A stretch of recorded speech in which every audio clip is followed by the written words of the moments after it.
Bueno, inclinamos nuestro rostro, cerramos los ojos que vamos a orar. Padre amado, Padre maravilloso, hoy día te damos gracias porque nos has regalado otro día más de vida en esta situación tan difícil, pero sabemos que siempre está tu mano protectora sobre nosotros.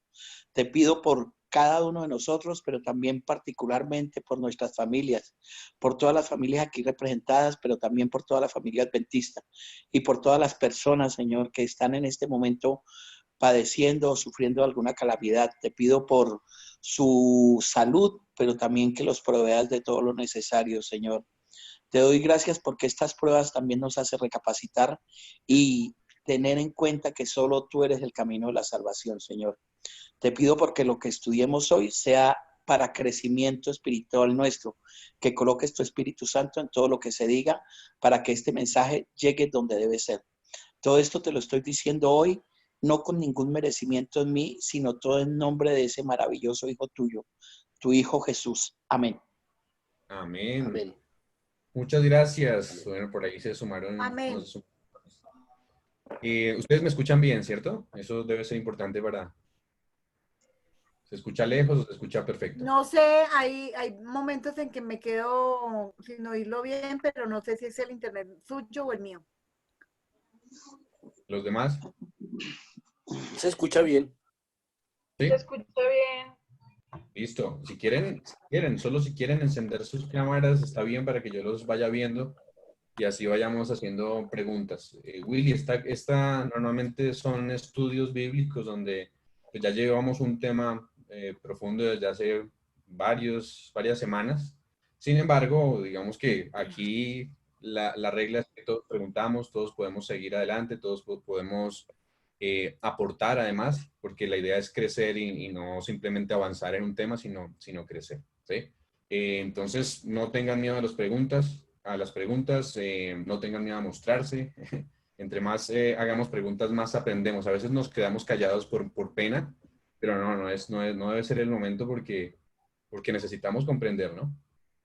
Así que, bueno, sin más preámbulos, vamos a ir al comienzo de nuestro tema. Nosotros venimos estudiando en profundidad desde Daniel, eh, hablando un poquito el tema central de Daniel en ese libro.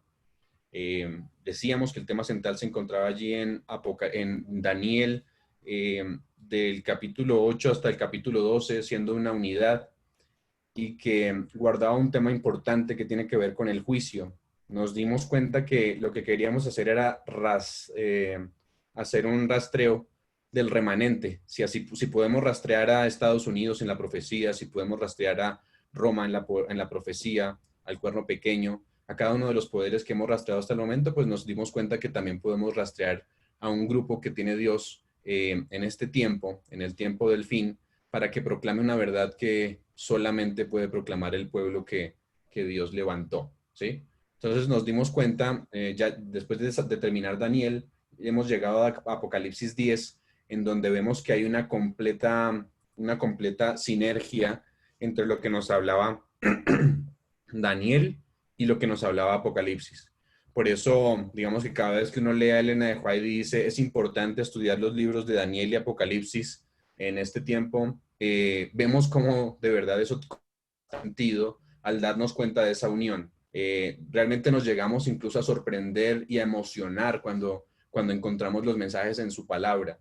Me parece que Dios nos revele estos mensajes es cuestión de alegría porque conocemos el camino a la salvación. Nos hemos dado cuenta que no somos un pueblo simplemente una iglesia de garaje que se reúne en un lugar, sino que estamos incluso incluidos dentro de la profecía. Y en el estudio de Apocalipsis 10, de repente, la última vez que nos habíamos encontrado, habíamos estudiado el misterio de los 7 truenos, ¿sí? Veníamos estudiando Apocalipsis 10 y el levantar de un remanente identificado como el pueblo adventista y ya a esta altura la hemos identificado ya en grandes de sus rasgos, en gran parte de sus rasgos. Pero hoy, digamos que hubo personas que no se pudieron conectar cuando hablamos del misterio de los 7 truenos. Espero que también lo hayan estudiado y lo hayan en el video que compartimos lo hayan visto. Si no, los invitamos. De todas maneras, pueden hacer preguntas, porque hoy vamos a hablar de un tema interesantísimo dentro de ese mismo contexto. Seguimos estudiando Apocalipsis 10 y estudiamos hoy algo que se llama la consumación del misterio de Dios. Eso es lo que vamos a estudiar hoy, ¿sí? La consumación del misterio de Dios. ¿Dónde se encuentra eso? Apocalipsis 10, versículo 7 va a ser nuestro estudio el día de hoy. Pero obviamente no podemos entrar a nuestro estudio sin que haya una... Oración. Ya oramos. Ah, no, ya la hubo. Sin que haya un repaso de más o menos lo que hemos estudiado, y de repente si comenzamos con algunas preguntas para las personas que tuvieron la oportunidad de ver esos videos, que pueden quedar algunas preguntas. Pero yo voy a comenzar entonces con algún repaso y ustedes me van diciendo si tienen preguntas a medida que hacemos este repaso, que es rapidito, ¿cierto? Por lo menos la primera hora va a ser no, mentiras. Va a ser un repaso de 15 minuticos o 10 minuticos, porque me parece que es importante. Entonces, Apocalipsis 10. ¿Qué tenemos en Apocalipsis 10? Acuérdense que nosotros hablamos de una cronología en Apocalipsis 10. Decíamos que lo primero que veíamos en Apocalipsis 10 es un ángel poderoso que desciende desde el cielo, ¿sí? ¿Y recuerdan? Y yo les hago la pregunta, ese ángel poderoso que desciende desde el cielo, ¿quién es? Jesús, Cristo, Miguel. Es Cristo. Es Jesús. Miguel, muy bien. Todos lo han respondido de manera perfecta. Es decir, es Miguel y es Jesús, ese ángel poderoso. El ángel de Jehová acampa alrededor de los que le temen y los defiende. Ese es el mismo ángel del que está hablando aquí, que es el mismo Miguel, y es el mismo Jesús que está de parte de su pueblo, dice Daniel 12, ¿sí? Entonces decimos que ese ángel que descendía del cielo era poderoso, es entonces Jesús. Y decía que nos daba entonces unas características físicas el capítulo. Nos decía, por ejemplo, que nos hablaba de su rostro, nos hablaba de sus pies como fuego, como columnas de fuego. Nos hablaba que estaba rodeado de nubes y que tenía el arco iris sobre su cabeza, ¿recuerdan? Eso nos decía, dándonos las características que cuando las comparamos, por ejemplo, con el primer capítulo del Apocalipsis, nos damos cuenta que de manera inequívoca es el mismo Jesús. Eso veíamos en las características físicas. Pero decíamos que ese ángel descendía, y cuando hablamos de un ángel siempre decimos que desciende con un mensaje, ¿no? Siempre el ángel tiene un mensaje importante para todos nosotros. Y ese mensaje, yo les hago la pregunta después de ya haber visto, ¿qué mensaje es ese mensaje?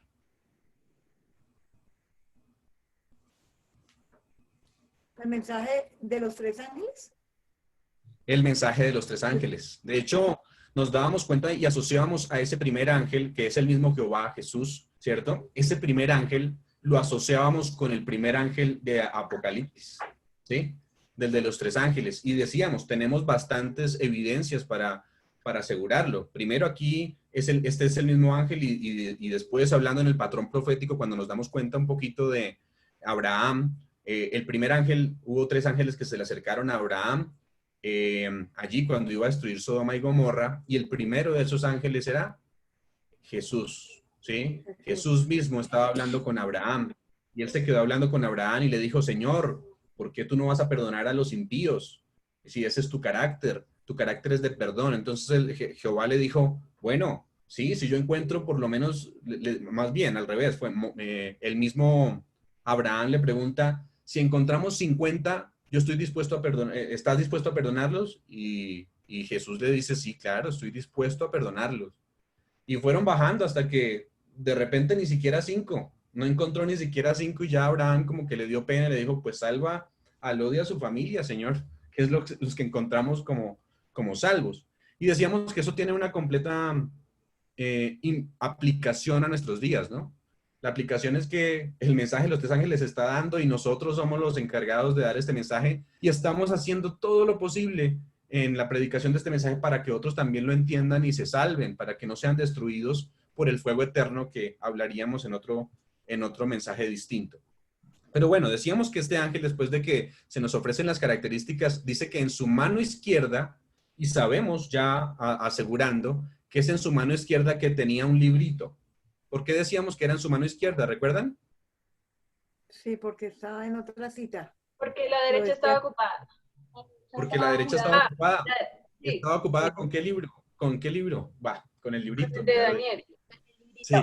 No, La no, porque profecía. él estaba, era como levantando su mano derecha, ¿no? Y en la mano izquierda tenía el librito. Tenía el librito. Sí, me Ajá, equivoqué. sí. Exacto, es al revés. En su mano izquierda es donde tiene el librito y en su mano derecha es donde estaba jurando, ¿cierto? Entonces decíamos, normalmente se jura con la mano derecha y además, pues, además la otra mano estaba, o la mano del librito estaba ocupada. Así que sabemos que es la mano izquierda donde tenía el librito, o sea, Jesús tenía el librito. Y dice que ese librito hubo sido abierto, eran las palabras que nosotros decíamos que decía en el original, ¿no? El original era hubo sido abierto, que daba a entender que esa expresión, hubo sido abierto, ¿qué daba a entender eso? Que lo Estaba había cerrado. abierto. Que ya había estado abierto. Que ya estaba abierto al descender, ¿cierto? Es decir, que se abrió estando en el cielo y cuando descendió ya estaba abierto. Ese ángel tenía el mensaje de los tres ángeles y cuando desciende, él ya tiene el libro abierto. Eso quiere decir que fue abierto ¿en dónde? En el cielo. Ahora, ¿en qué fecha en el cielo fue abierto? En 1844. No. 1798. En 1798. Fue abierto en 1798 en el cielo. Desciende. Sammy, yo no tengo claro eso porque se supone que el chasco de 1844 es justamente cuando el Señor Jesús pasa del lugar santo al lugar santísimo. Entonces allí es donde él va a ser como el abogado. ¿Señor? Sí, no, está bien, está perfecto. Vamos a aclarar esa duda. Hablemos de que decíamos que el libro se abrió antes de que descendiera por una razón, ¿cierto? Cuando llega a la tierra, el libro ya estaba abierto. Ahora, la pregunta que nos haríamos respondiendo la misma pregunta de Gloria es, ¿cuál era ese librito? Gloria, por ejemplo, ¿cuál era ese librito? Debe ser el libro de la vida, o sea... No. O sea, es como el libro de los pecados de nosotros. No. Entonces no sé cuál libro es. Perdón. Es el del juicio. La parte que quedó sellada del libro de Daniel para los últimos tiempos. Muy bien, Claudia, ¿cómo ha ido evolucionando, Claudia? Muy bien, Clau. De verdad, ese es el libro que había sido sellado en Daniel. Okay. Por eso decíamos, incluso en varias sesiones que hemos tenido, que teníamos la misma escena. La escena que teníamos en Daniel 12 es la escena que tenemos en Apocalipsis 10, ¿sí? Decíamos que en Apocalipsis 12 solamente había una mano, estaban las dos manos levantadas, ¿se acuerdan? Pero aquí el mismo Jesús ahora tiene solamente una mano levantada porque en la otra tiene el libro que abrió y que era, el contenido de ese libro era Daniel del 8 al 12, ¿sí? Y específicamente el tema central del libro que tenía que ver con las 2300 tardes y mañanas, el comienzo del juicio y los eventos finales en relación con el mismo juicio.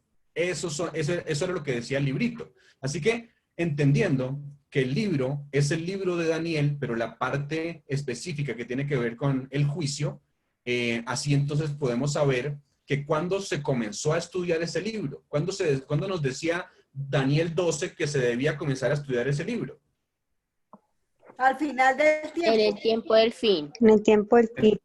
Exacto, Gloria, ahí es diferente decir al final del tiempo. 1798. Exacto, el tiempo del fin es 1798. El final del tiempo podríamos hablarlo en el tiempo en que nosotros estamos viviendo. Es el final del tiempo, ¿sí? Decíamos, estamos en las uñas. Podría ser todavía que más hacia adelante estemos, digamos, ya casi en el final del tiempo y estamos hablando a cuando se acabe la gracia, ¿sí? Pero entonces, básicamente, sabíamos que es 1798 la fecha en la que se abre el libro, porque después de 1798 se levanta un movimiento. ¿El movimiento cómo se llama? Millerita.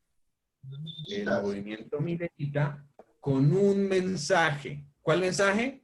El de Daniel del 8 al 12. Por eso decíamos, nuestra iglesia tiene solamente un mensaje claro de profecía que tenemos que dar y que no podemos ser apáticos a ese mensaje porque eso fue lo que nos hizo o lo que nos hace todavía el pueblo remanente. De hecho, hablábamos muchas más cosas acerca de eso. Es necesario que profetices otra vez, decíamos. ¿Se acuerdan?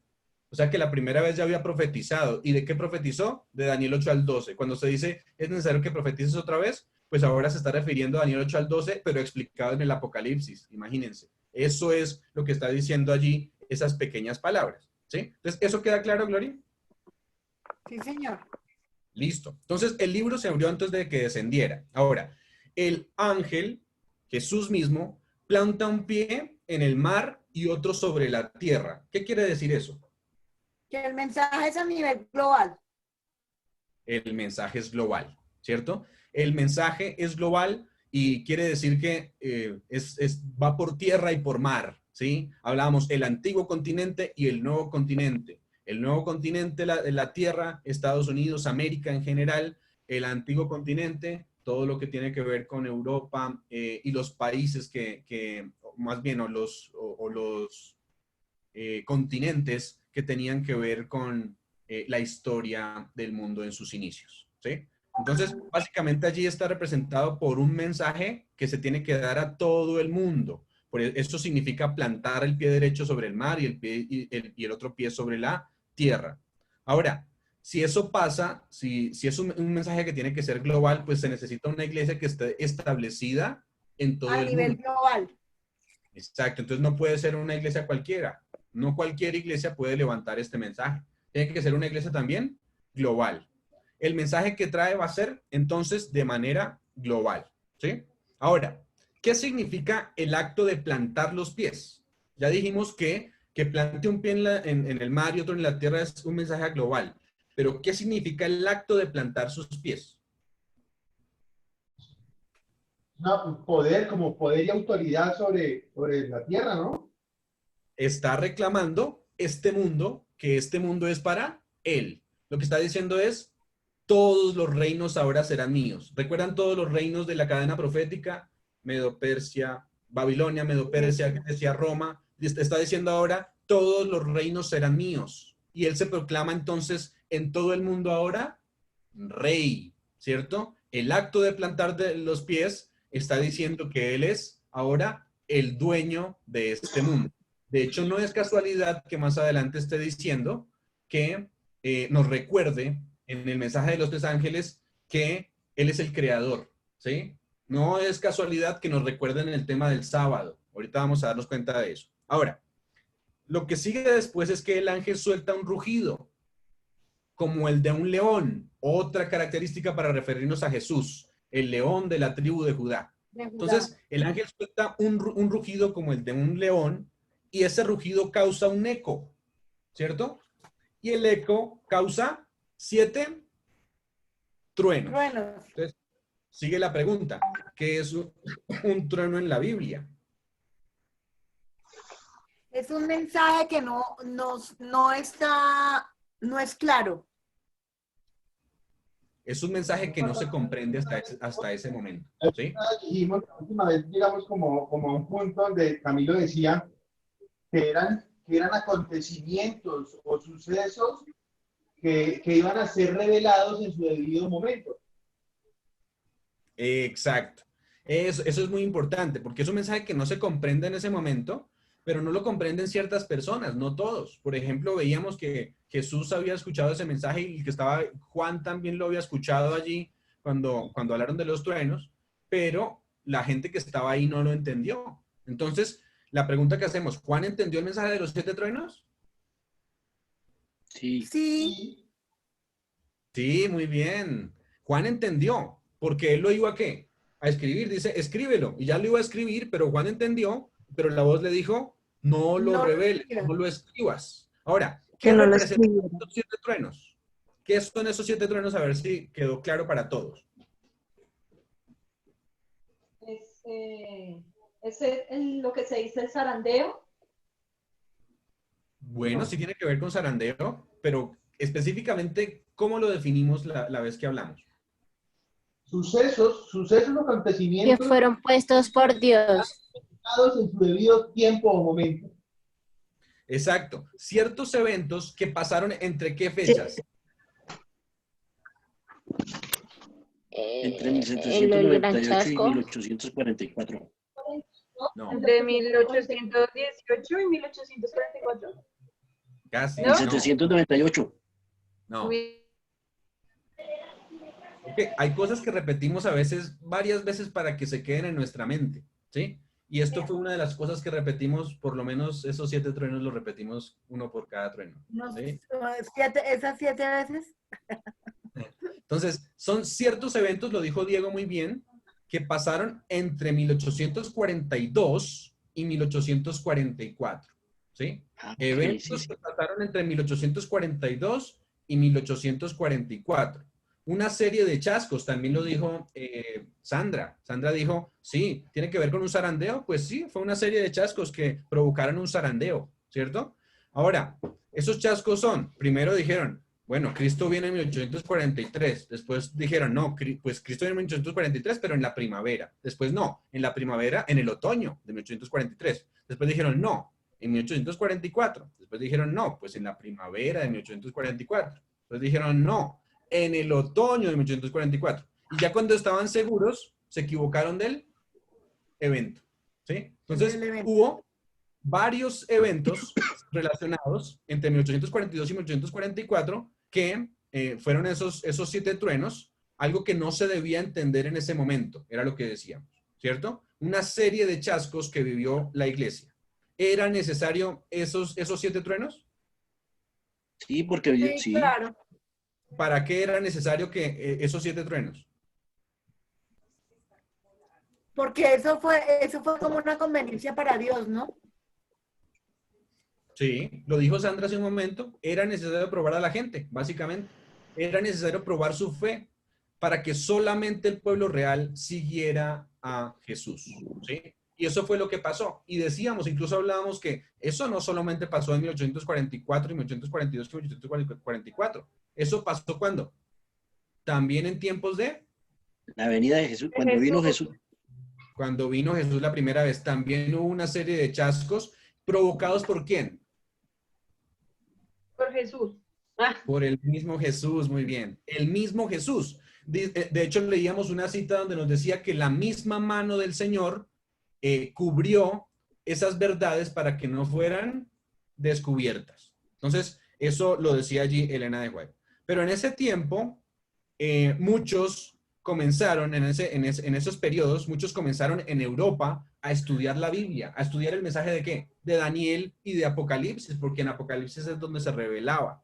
Estudiaron Apocalipsis y Daniel, no solamente en Estados Unidos. Muchos piensan que ese revelamiento se dio solamente en los Estados Unidos, pero no. Ustedes ven el conflicto de los siglos y se van a dar cuenta que en Europa, un Lacunza, ¿cierto? En América también se levantaron personas a predicar el mensaje. O sea que era un mensaje, como lo decía allí, global, que comenzó en ese momento y terminará ¿con quiénes? Con nosotros. Ahora, entraron entonces al lugar santísimo los pioneros. ¿Se acuerdan que con eso terminábamos? Los pioneros entrando al lugar santísimo. ¿Pero cómo entraron? ¿Físicamente? Por fe. Por fe. Y decíamos que cuando entraron por fe, se dieron cuenta por fe precisamente que en el lugar santísimo o en el santuario había una serie de verdades que tenían que volver a ser levantadas. ¿Se acuerdan? Entonces lo que encontraban en el lugar santísimo, encontraron el arca del pacto, la ley, que la ley no es por obras, sino por gracia, pero que se necesitan, cuando yo realmente amo a Dios, entonces mi resultado es las obras. Eso encontraron en la mitad de la ley el tema del sábado, encontraron en el maná la verdad de la reforma pro salud, encontraron un montón de verdad, el estado de los muertos con el juicio, encontraron un montón de verdades que son las que hoy nos identifican, ¿sí? Que son lo que se habla, no sé si alguna vez lo han escuchado, los 4 pilares de la iglesia adventista. Aquí es donde respondemos por qué hay 4 pilares, ¿sí? Algunos dicen son 7, ¿sí? Bueno, son 4 básicamente porque esos 4 están en los otros. Pero, ¿cuáles son los pilares de la iglesia que encontraron allí? Los hemos nombrado, miren. Miren que cuando se entra al lugar santísimo es inevitable encontrar los pilares que nos reconocen como pueblo. Y es el sábado, la no inmortalidad del alma, la ley de Dios y el santuario, en relación con los 2300 tardes y mañanas. Esos son los 4 pilares, porque en el resto, digamos, son los otros 3 mensajes de los ángeles. el primero, el segundo y el tercero, que están relacionados con esos 4 pilares. Por eso dicen algunos que son 7, porque son los 4 que hablamos y 3 más, pero que son cada uno de los mensajes de los ángeles. Pero entonces, eso fue lo que encontraron al llegar al lugar santísimo, que fue después de que los 7 truenos ocurrieron. Ajá. Camilo, y es que esos 4 pilares deberíamos nosotros tenerlos muy claro como iglesia adventista, porque esos son los que nos identifican a nosotros como iglesia. Y realmente hay muchas pocas personas que conocen cuáles son los 4 pilares de la iglesia adventista. Hermanos de la iglesia, ¿no? Pero dense cuenta que ni siquiera es que necesitemos encontrarlos, como aprendernos de memoria, pero cuando nos damos cuenta específicamente este mensaje que estamos dando aquí, nos damos cuenta que solitos se encuentran, ¿sí? Solitos están allí. Es decir, alguien me diría, ¿qué es lo que tiene que hablar un adventista para estos días? Entonces, ahí están, ¿cierto? El mensaje de los 3 ángeles. El santuario, la no inmortalidad del alma, el sábado y la ley. Y la ley. Y de esos temas se desprende un montón. Entonces ustedes me preguntarán, yo tuve una reflexión la semana pasada, ¿no? Ustedes me preguntarán, pero en la reflexión se dijo que el mensaje de las vírgenes también era verdad presente. ¿Cómo así? Bueno, es que las vírgenes tienen que ver con estos mensajes de los que hablamos, ¿no? O también dijimos, el mensaje de la Odisea también es verdad presente. Ah, pero el mensaje de la Odisea también tiene que ver con esto que estamos hablando.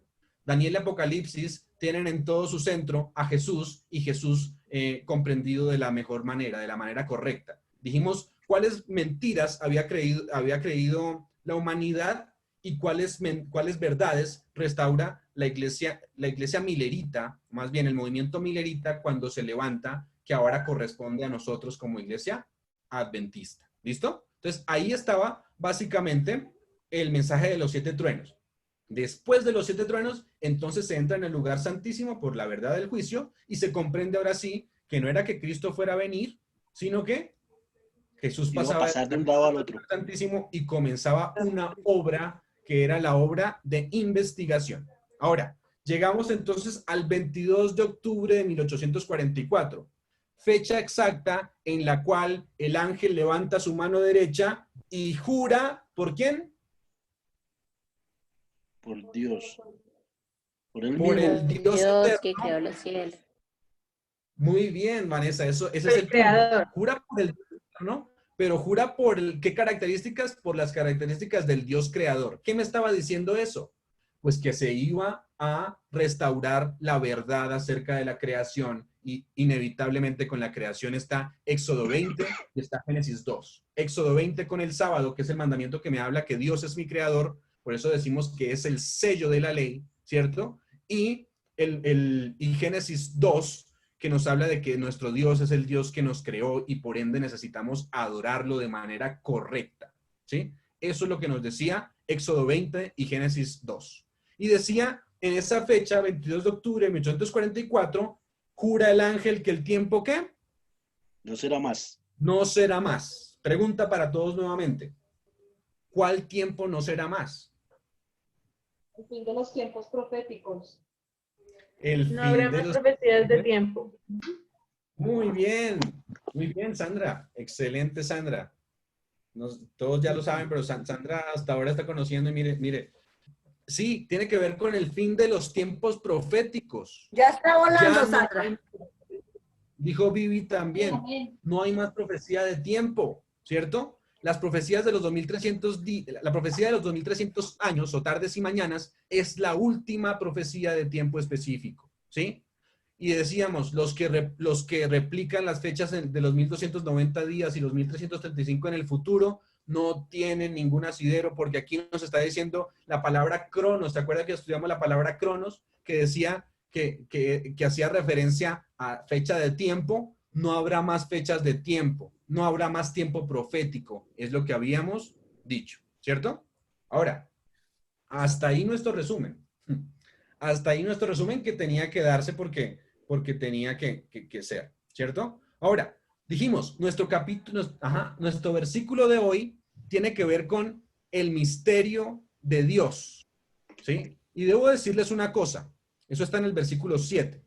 El misterio de Dios concluye cuando recuerden en qué tiempo estamos, en qué tiempo vivimos hablando de escatología, de tiempo profético, en qué tiempo se está dando Apocalipsis 10.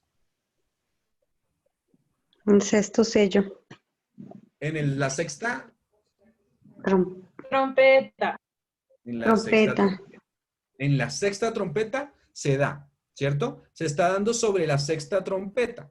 Eso quiere decir que aquí nos habla de un misterio de Dios. Voy a darles una frase, voy a leer allí. El misterio de Dios concluye cuando el séptimo ángel, y miren lo que estoy diciendo, está a punto de tocar su trompeta. Y ustedes me dicen, pero esto no es lo que dice mi Biblia. Bueno, es lo que vamos a aclarar en esta noche, ¿sí? El texto aparece, el texto que nosotros estamos leyendo, versículo 7, aparece después de que el ángel dice que el tiempo no será más, ¿cierto? Entonces uno dice, voy a leer el 6 y el 7. Versículo 6 dice, y juró, ¿quién? Jesús, por el que vive por los siglos de los siglos, que creó el cielo y las cosas que están en él, y la tierra y las cosas que están en ella, y el mar y las cosas que están en él, que el tiempo no sería más. Versículo 7, sino que en los días, hay como un pero, en los días de la voz del séptimo ángel, y dice aquí, mal traducido, cuando él comience a tocar la trompeta, el misterio de Dios se consumará, como él lo anunció a sus siervos, los profetas. Así que el versículo 7 es después, aquí lo menciona después, de que hace el juramento y antes de que se le ordene a Juan que se coma el librito. Pero ese no es el orden. El versículo 7 es un paréntesis, es una interrupción en el desarrollo de lo que viene diciendo, ¿sí? En realidad, la terminación del misterio de Dios se va a dar cuando el ángel esté a punto de tocar la séptima trompeta. Es inmediatamente el último evento antes de que Jesús venga, ¿sí? ¿Comprendieron eso que dije? No. Sí. No importa, listo, está bien. No. ¿Qué comprendieron? No, más despacio. Listo. Lo que estamos diciendo ahí es que el versículo 6 nos está diciendo, termina con el tiempo no será más. Inmediatamente viene el versículo 7 que nos viene diciendo que en los días del séptimo ángel, cuando él comienza a tocar la trompeta, el misterio de Dios se va a consumar, como él lo anunció a sus siervos los profetas, ¿sí? Eso es lo que pasa. Entonces decíamos, el versículo 7 es después de que se hace el juramento y antes, porque el versículo 8 dice que se le ordena a Juan que come el librito, entonces es después de que se hace el juramento y antes de que se ordene que se coma el librito. Sin embargo, ese orden no es correcto, o no es que no sea correcto, sino que el orden es diferente porque Apocalipsis 10:7 es un paréntesis, es una interrupción en el tiempo, ¿sí? Y vamos a aclarar un poquito más. Camilo? Ajá. ¿Cómo? ¿Por qué es una interrupción en el tiempo? Porque vamos con lo siguiente que desarrollamos a darnos cuenta de eso. O sea, lo que quiero decir es que el evento primero viene el juramento, después el misterio de Dios, y en el orden que trae el capítulo, después viene cuando se come el librito.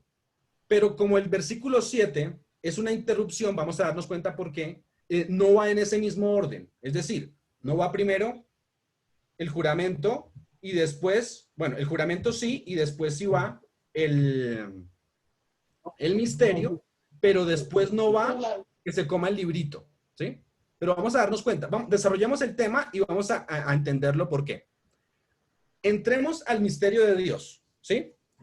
Realmente lo que quiere decir el texto de Apocalipsis 10:7, alguien que me lo lea para de repente solucionar algunas dudas. Léalo a alguien y así solucionamos las dudas. ¿El 7? Sí. Pero en los días de la voz del séptimo ángel, cuando él comience a tocar la trompeta, el ministerio de Dios será consumado, como él lo anunció a sus siervos los profetas. Listo. Entonces, dice que en los días del séptimo ángel, y dice, cuando él, ¿qué? Comience. esa traducción es errónea, ¿sí? Realmente lo que va a decir el texto, y les voy a demostrar por varios textos, es que cuando el séptimo ángel esté a punto, no cuando haya comenzado, cuando esté a punto de tocar la trompeta, entonces se va a consumar el misterio de Dios. O la misma palabra para consumar es concluirá. Tengo otra versión. Listo, perfecto. Sí, dilo. ¿La leo? Sí. Sí. Sino que en los días en que se oiga la voz del séptimo ángel, cuando se ponga a tocar la trompeta, se habrá consumado el misterio de Dios, según lo había anunciado como buena nueva a sus siervos los profetas. Esa está mejor porque dice cuando se disponga, ¿sí? Eso quiere decir todavía no la ha tocado. Realmente la traducción de la Reina Valera del 60, que es la que leí, o la que leyó por allí alguien más, también creo que la Gómez Valera tiene la misma traducción que estamos diciendo aquí. Está traduciéndolo como si fuera después de que toque el ángel la trompeta, ¿sí? Pero esa no es la traducción realmente la original, ¿sí? La traducción, ahí da la impresión de que el misterio de Dios se da cuando el séptimo ángel comienza a tocar la trompeta, ¿sí? Suena y concluye, pero eso entonces no es correcto. Miren, la palabra, varios textos que demuestran por qué no, ¿sí? La palabra griega que se utiliza para lo que se dice en los días, cuando comience a tocar la trompeta, la palabra que traducen allí como comience es la palabra que griega melo, ¿sí? La palabra griega como melo. Y esta palabra traduce estar a punto de, ¿sí? No cuando ya se haya tocado, sino estar a punto de. Entonces, vamos a tocar varios textos para darnos cuenta de lo que quiere decir la palabra melo. Lucas 7:2. Alguien que tenga Lucas 7:2.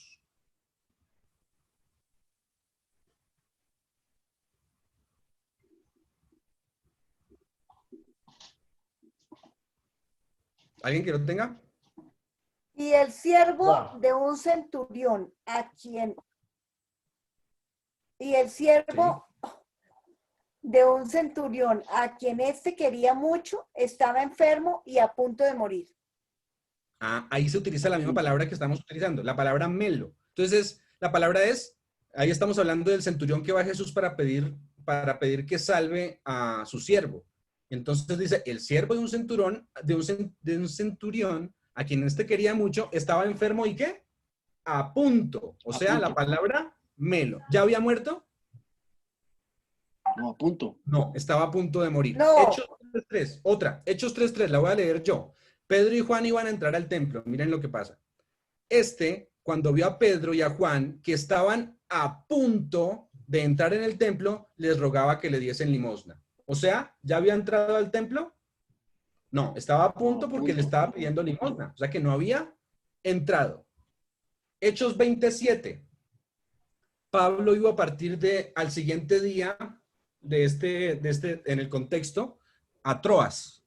Dice versículo 7 de Hechos 20. El primer día de la semana, reunidos los discípulos para partir el pan, Pablo les enseñaba habiendo de salir al siguiente día y alargó el discurso hasta la medianoche. Entonces, ahí la palabra para habiendo de salir o a punto de salir al día siguiente. Es la palabra melo. Otra más. Hechos 21:27. Pero cuando estaba a punto de cumplirse los 7 días, unos judíos de Asia, al verle en el templo, alborotaron a toda la multitud y le echaron mano. Estaba a punto. O sea que la palabra melo es estar a punto. ¿Sí? Estar a punto. De hecho, otros textos en el mismo Apocalipsis que se utilizan con la palabra melo. Apocalipsis 3:2 dice, sé vigilante y afirma las otras cosas que están a punto de morir, porque no he hallado tus obras perfectas delante de Dios. ¿Sí? Está hablándole allí a una de las iglesias y le dice que afirma las otras cosas porque esas están a punto de morir. No han muerto, todavía hay oportunidad, le está diciendo Dios allí a la iglesia. Apocalipsis 10:4, el mismo capítulo en donde estamos aquí nosotros leyendo. El versículo 4 usa también la palabra melo. Mire, cuando los 7 truenos hubieron emitido sus voces, yo estaba a punto de escribir. ¿Quién estaba a punto de escribir? Juan. Pero oí una voz del cielo que me decía, sella las cosas que los 7 truenos han dicho y no las escribas. O sea, otra vez la palabra a punto. Y la última, Apocalipsis 12:4. Y dice, y su cola arrastraba la tercera parte de las estrellas del cielo y las arrojó sobre la tierra, y el dragón se paró frente a la mujer que estaba a punto de dar a luz. ¿Ya había dado a luz? No. No. Estaba a punto de dar a luz a fin de devorar a su hijo tan pronto como naciese. Entonces la pregunta que nos hacemos es, ¿cuándo va a terminar el misterio de Dios del versículo 7? ¿Cuándo termina? Cuando esté para tocar la trompeta. ¿Cuál trompeta? La séptima. La séptima. Ah, exacto. Entonces, la traducción correcta sería, ¿cuál sería? Alguien que me diga la misma palabra, que me lea el texto, pero con la palabra punto. ¿Me escuchan? Sí. Ok.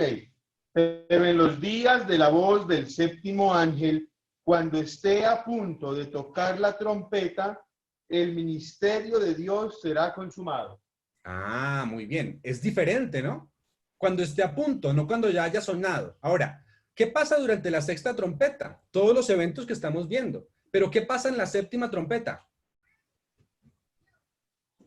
¿Alguien sabe qué pasa? El misterio será... No. ¿Qué pasa en la séptima trompeta? ¿El regreso de Cristo? El ¿Se regreso cierra de la Cristo. gracia? Eso. Ahí la está. gracia. Vamos para allá. Muy bien. Eso es lo que acaban de decir. Cierre Se la cierra gracia. la gracia. ¿Qué más pasa en la séptima? Pues viene Jesús. Eso quiere decir que durante la sexta trompeta es donde todavía hay tiempo. Pero aquí está diciendo específicamente que cuando esté a punto de tocar la séptima, o sea, todavía hay gracia, entonces el misterio de Dios será consumado. ¿Sí? ¿Entendido? ¿Hasta ahí ya ahora sí claro? ¿Más o menos? No, yo creo que ya. ¿Sí? Sí. O sea que estamos entre la sexta y la sexta y la séptima. Entre la sexta y la séptima, sí. Sí, lo que queremos decir entonces... Estamos en ese periodo, digamos, en ese... Exacto. Recuerden en qué momento. periodo estábamos en el versículo anterior de ese. Estábamos en 22 de octubre de 1844 cuando comienza el juicio. Entonces, hay un tiempo entre el juicio y cuando se consuma o concluye el misterio de Dios. Eso es lo que nos debe quedar claro. ¿Listo? Ahora, la pregunta que nos hacemos todos debe ser la siguiente y es, ¿qué es el misterio de Dios que se consuma o que se termina antes de tocar la trompeta? ¿Cuál es el misterio de Dios? ¿Sí? Esa es la venida de pregunta. él. Entonces vamos a darnos cuenta. No. Romanos 16, 25 al 27, y quiero que alguien me lo lea.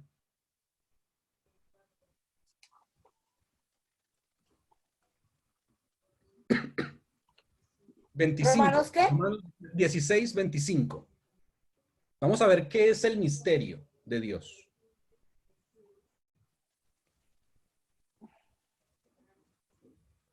Bueno, Diego, usted que está estrenando Biblia.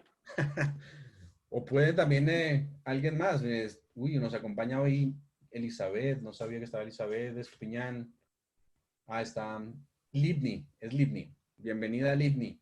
La invitamos y ella está con nosotros hoy. No, antes se nos fueron los demás. Listo. ¿Romanos qué? Romanos 16, 23, 25. 16, 25. Vamos leyendo hasta el 27, pero vamos primero el 25. Dice, al que puede confirmaros según mi evangelio y la predicación de Jesucristo, según la revelación del misterio oculto desde los tiempos eternos, pero manifestado ahora. Hasta ahí. Y que Hasta ahí un momento. Okay. 25. Dice, el que puede y al que puede confirmar, y al que puede confirmarnos, ¿según qué? Mi evangelio. Mi evangelio. ¿Qué es el evangelio de Dios? Las buenas nuevas de la salvación, ¿cierto? El que puede confirmaros según mi evangelio, ¿y qué más? La predicación de quién? Jesucristo, de Jesucristo. De Jesucristo. O sea que está hablando de predicación de un mensaje, del mensaje de Jesucristo. Según la revelación del misterio que se ha mantenido oculto ¿desde cuánto? Tiempos eternos. Desde los tiempos eternos. Pregunta que les hago aquí. ¿Cuándo se estableció el plan de la salvación? Desde el principio. Antes Desde de la Génesis. creación del mundo. Desde la creación del mundo. Desde antes de la creación del mundo. de la Había el creación. plan desde antes del hombre caer. Desde antes de la creación del mundo es cuando se estableció el plan de la salvación. ¿Sí? Antes de que ocurriera el pecado. ¿Es un misterio? Claro, mira, aquí está diciendo, es un misterio. Desde antes de que ocurriera el pecado, Dios ya tenía solución. No hay cosa que le caiga por sorpresa a Dios. Dios ya tenía la solución para eso. Por eso lo está manifestando aquí.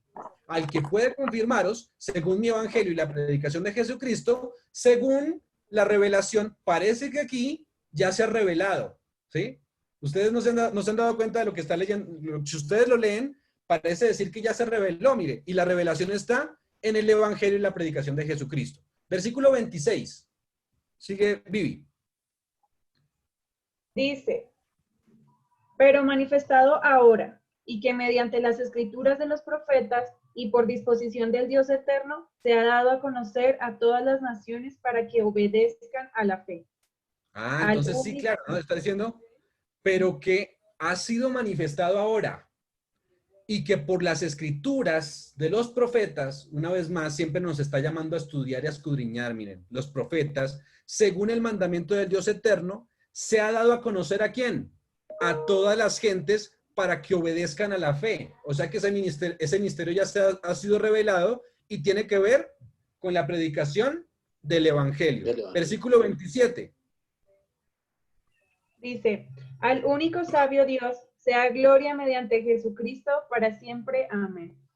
La gloria para Él porque nos ha revelado el misterio. ¿Cuál es el misterio? El que estaba oculto desde las edades. Que Cristo vino a salvarnos. Que Cristo tenía un plan de salvación para nosotros. Ese es el misterio. La predicación del evangelio es el misterio.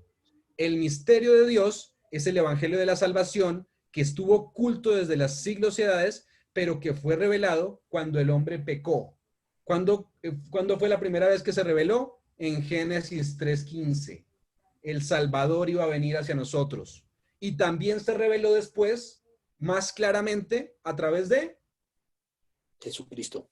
Jesucristo. Mire, lo que decíamos que siempre decimos, vamos a la Biblia, ahora a ver qué dice Elena de White, ¿cierto? Elena de White, ¿será que dice lo mismo? Pues sí, si habla de acuerdo a la Biblia, pues debe decir lo mismo. No sería la profeta. Exacto. Signs of the Times, señales de los tiempos, marzo 25 de 1897. La encarnación de Cristo, dice ella, es un misterio. La unión de la divinidad con la humanidad es en verdad un misterio que estuvo oculto en Dios. Y el misterio que había estado oculto desde los siglos y edades, Jehová lo mantuvo en silencio eterno hasta que fue revelado por primera vez en el Edén por la profecía que la simiente de la mujer heriría la cabeza de la serpiente y la serpiente el calcañar de la simiente. ¿Cuándo fue la primera vez que se reveló el misterio? En Génesis. En Génesis. La parte que Cristo debía desempeñar cuando vino a esta tierra era presentar al mundo este misterio que Dios había mantenido en silencio por las edades eternas antes de la creación del mundo, antes que el hombre fuera creado. Y este maravilloso misterio de la encarnación de Cristo y su expiación debe ser declarado a cada hijo e hija de Adán, sea judío o sea gentil. O sea, esta es la predicación del evangelio. ¿Qué es el misterio entonces? La predicación del evangelio. La predicación del plan de la salvación que fue establecido desde los siglos y edades. Pregunta, ¿llegará un momento en que se terminará la predicación de este misterio? Sí. Claro. Claro. Y a eso es lo que se está refiriendo el versículo que estamos leyendo. Sí, ese momento es cuando. Cuando ya somos salvos y y el Señor viene por nosotros. No. Cuando esté a punto de tocar la trompeta. ¿Sí? Claro, antes de que se cierre la puerta de la Gracias. gracia. Ya la predicación no va a lograr nada en ese momento cuando se cierre la puerta de la gracia. Por eso dice, esa es la consumación o la conclusión ¿de qué? Del misterio. Mire, déjenme darle una ilustración basada en la parábola de la pesca. Mateo 13. La ilustración acerca de este misterio. Durante toda la era cristiana, los pescadores, ¿quiénes eran los pescadores? Los discípulos, algunos. ¿Quiénes son los pescadores? Por los Nosotros. que enseñan la palabra. Exacto, los predicadores, dice, durante toda la era cristiana, los pecadores, o sea, los que predican la verdad, echaron la red. ¿Qué es la red? ¿O qué es echar la red? La palabra. El evangelio. Exacto, es la predicación del evangelio. Dice, echaron la red al mar. ¿Y qué es el mar? Las multitudes. La humanidad. Dice después, los peces, o sea, ¿quiénes son los peces? Todos los que escuchan. Los seres humanos. Se reunieron en la red y los pescadores los metieron al bote. ¿Qué es el bote? La salvación, el cielo. No. ¿No? ¿Qué será el bote? La iglesia. La iglesia. Muy bien. Los metieron al bote, ahí está la iglesia. Miren, de hecho, si alguno ha estudiado otra de las parábolas, las parábolas siempre nos revelan este tipo de cosas, pero ¿recuerdan el mesón del samaritano? Dice, lo llevó al mesón y lo curó. Ahí está también la iglesia, ¿sí? Pero aquí también, en la parábola del pescador, dice, lo metieron al bote, o sea, a la iglesia. Ahora, la red reunió peces buenos y peces malos. Creyentes genuinos y creyentes falsos. Y cuando el bote llegue a la playa, se separarán los peces buenos de los malos. ¿Eso cómo se llama para nosotros? ¿Cuándo se separan los peces buenos de los malos? En el zarandeo. Cuando hay el zarandeo. Bueno, en el juicio investigador, ¿sí? En el juicio investigador realmente es para eso, separar los buenos de los malos. La cizaña del trigo. Exacto, eso pasa durante el juicio. Los peces buenos se guardarán y los peces malos se desecharán. Hay una separación, como ustedes acaban de decir, el zarandeo de los creyentes genuinos de los hipócritas, ¿sí?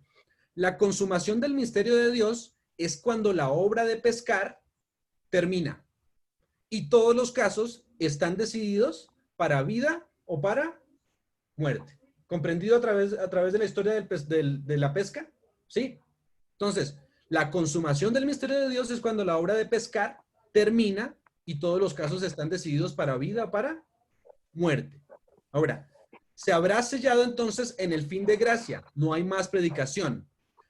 Cuando esté a punto de sonar la trompeta, la séptima trompeta, entonces lo que me dice aquí es que se va a terminar la predicación ¿de qué?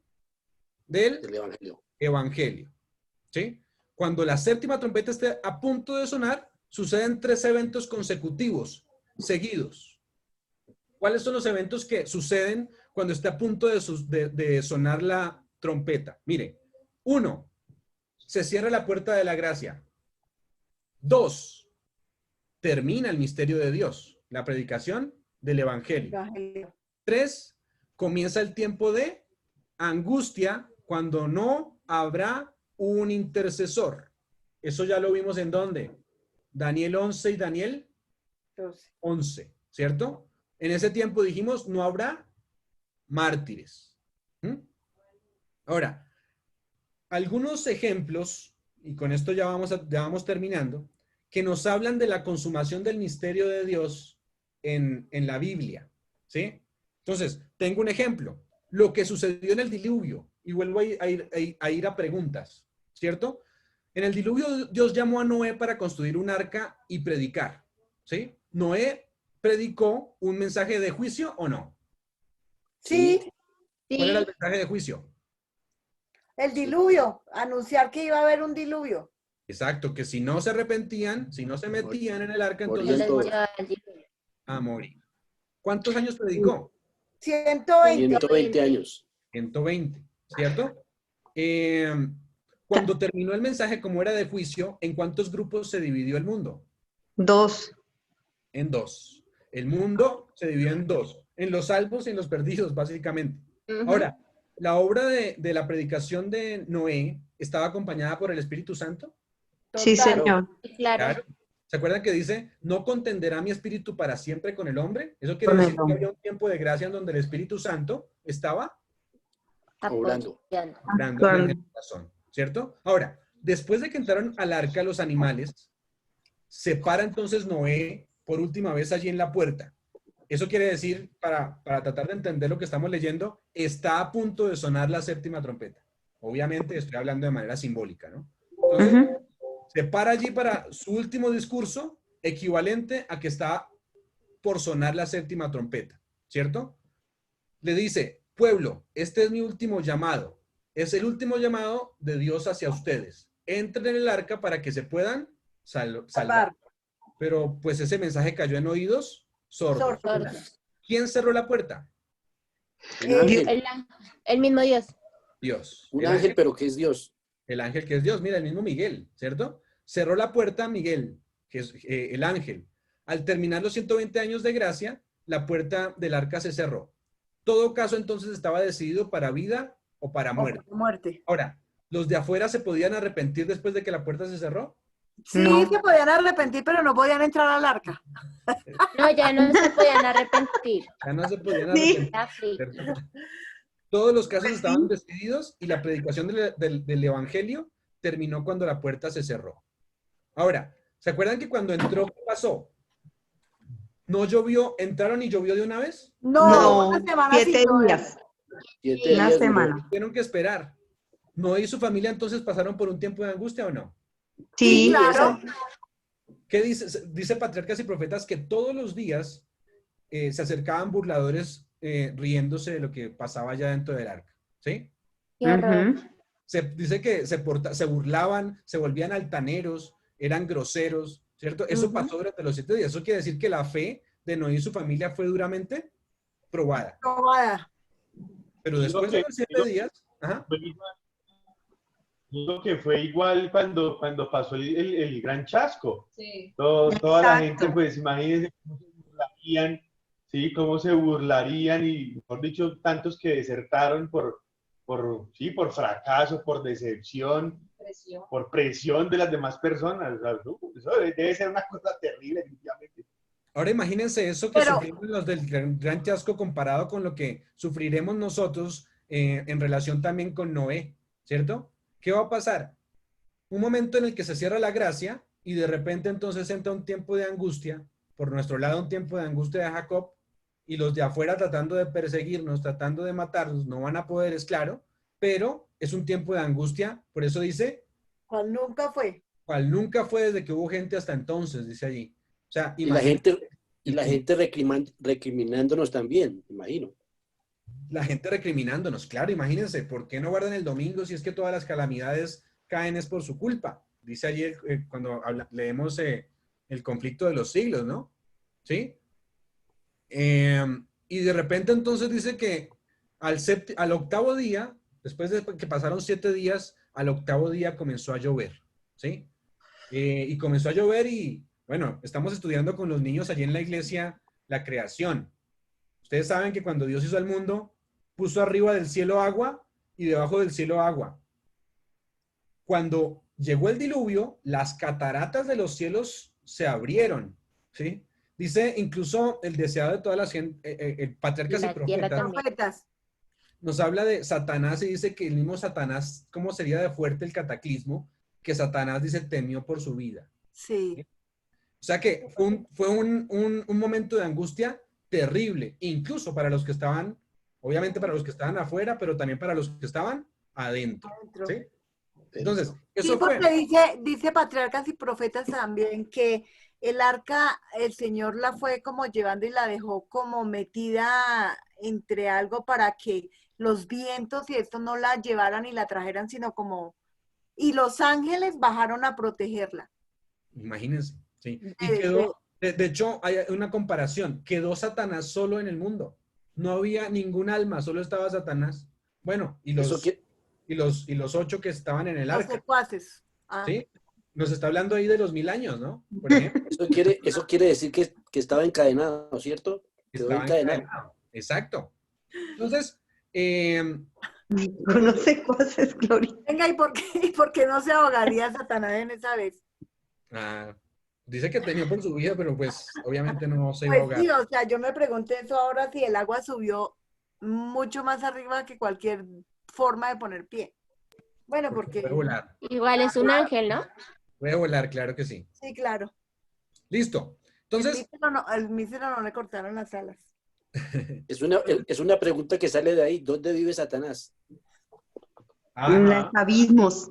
Eso es un punto interesante. Los abismos tienen que ver con las profundidades del agua. Satanás no es que viva allá, pero bueno, es otro punto y nos centramos y nos demoramos más. Muy complicado, sí. Pero bien. Señor, ¿qué me iban a decir por ahí? Nada. Siga. Listo. Ese es un ejemplo. Tenemos otro ejemplo. ¿Se acuerdan? Lo leímos. Daniel 12:1. El mismo ejemplo. Levantó Miguel. Daniel 12:1, ¿qué dice? Entonces se levantará Miguel. ¿Se acuerdan? Sí. ¿Se acuerdan que hablamos del rey del norte? ¿Quién era el rey del norte en los últimos capítulos? El ateísmo. Rey del norte. El cuerno pequeño. Exacto, ¿qué es? El papado. Vaticano. El papado, exacto, el papado, ¿cierto? El poder papal. Entonces, ese rey del norte dice que sale con intención de destruir al pueblo de Dios. Pero cuando tiene esa intención, entonces dice que Miguel, ¿qué? Se va a levantar. Ahora, ¿se acuerdan qué significa la palabra levantar? Va a reinar. Va a gobernar. Sí, decíamos que basado en, por ejemplo, Daniel 11, versículos 2 y 3 dice que aún se levantarán 3 reyes en Persia. ¿Se levantarán para qué? Para reinar. Entonces, cuando hablamos de que se levanta, es que Cristo va a reinar. Eso quiere decir que el reino de Cristo está completo y va a comenzar a reinar sobre su reino. ¿Quiénes son los fieles? ¿Quién es su reino? Los fieles. Todos los fieles. ¿Cierto? Sí. ¿Dónde se demostró quiénes eran parte de su reino? ¿En qué evento? ¿En qué? ¿Quién dijo por ahí? Adriana. Bueno. O sea, los que reciben el sello de Dios, los que son fieles, esos son los que van a estar con él. Con la ley dominical. ¿Dónde se demostró? ¿Quiénes conforman su reino? Acuérdense que lo estudiamos. Ah, sí, lo que dice Adriana, ¿no? Cuando salió la ley dominical, los que no aceptaron la marca de la bestia.